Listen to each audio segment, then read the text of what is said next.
Protect your DNA. BioPQQ can promote formation of new mitochondria. Infowarsstore.com. Yesterday, some secret tapes from a whistleblower were brought public by ProPublica and NPR's This American Life. Now, the person in question, Carmen Segarra, was part of an operation that began after 2008 financial crisis, where they were trying to put some window dressing of reform with the Federal Reserve, with banks, with oversight. She was investigating Goldman Sachs, seeing if they had any policy and what their policy was on conflict of interest. Were they enforcing that policy?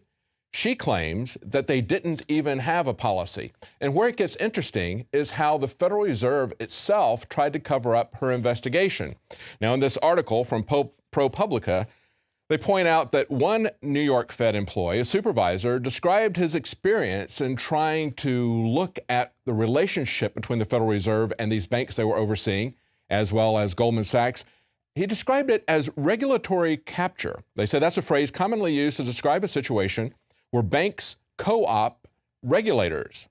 He said, he included in the footnote, within 3 weeks on the job, I saw the capture set in. That's a quote from a manager. They tried to get that quote taken out, but that was left in the report. Of course, nobody really read that report. People are now starting to pay attention simply because of these tapes of the back and forth between this whistleblower.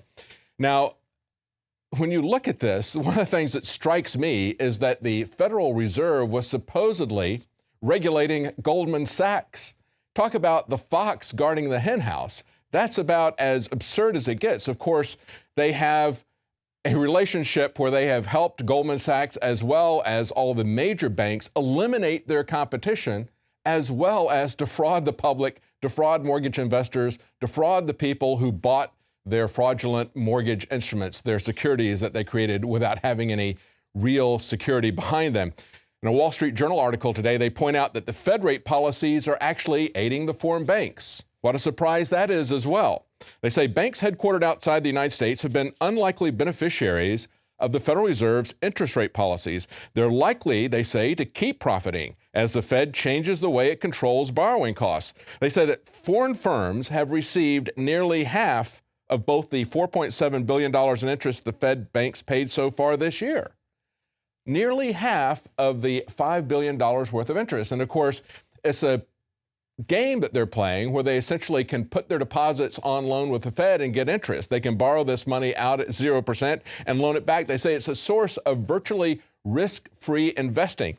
And so what are the banks that are benefiting from this? Well, according to the article, it's banks like Deutsche Bank, UBS, that's a Swiss bank, Bank of China, Bank of Tokyo, and then, of course, the usual suspects in America, JP Morgan, Wells Fargo, Bank of America.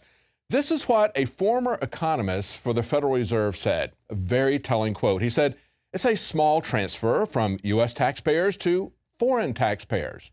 No, first of all, it's not small. Secondly, it's not going to foreign taxpayers, it's going to foreign banks. Deutsche Bank, UBS, Bank of China, it's not going to foreign taxpayers. And he goes on to say that the transfer was a side effect of Fed policy, not a goal.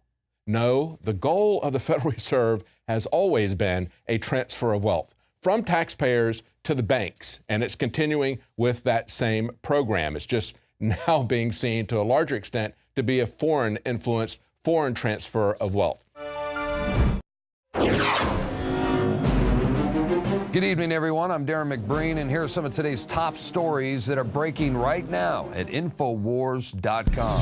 The threat posed by grassroots movements like the Tea Party represents a major challenge to the existing world order, and it must be hijacked and misdirected in order to have its potency diffused. This, according to a series of articles in this month's Foreign Affairs magazine, published by the CFR. In a speech to the United Nations General Assembly, Syria's foreign minister accused Barack Obama of arming ISIS terrorists. The Obama administration and its coalition partners are fueling terrorism by arming and funding al-Qaeda militants, and the practice needs to stop, Syrian Foreign Minister Walid al-Muallem said today.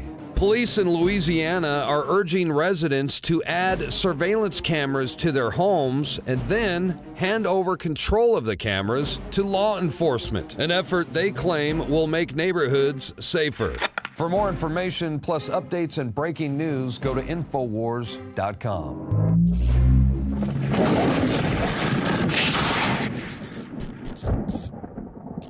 Celebrate the spirit of freedom and liberty upon which our nation was founded at InfoWarsShop.com. Molon Lave is ancient Greek for come and take it. This popular design combines both classic Greek Spartan imagery with modern M16 assault rifles. Now available in women's tees and proudly made in the USA. Celebrate the spirit of 1776 with the George Washington brass belt buckle or this incredibly sharp-looking 1776 hat. Badass. And be sure to check out the new arrivals at Infowars Life, where you can prepare your body to perform at peak levels with Survival Shield, Nascent Iodine, Super Male Vitality, and Fluoride Shield. And wake up, America. Immune Support Blend is the healthy choice for the gourmet coffee lover. So get incredibly high-quality, freedom-based products and help fund the revolution at InfoWarsShop.com.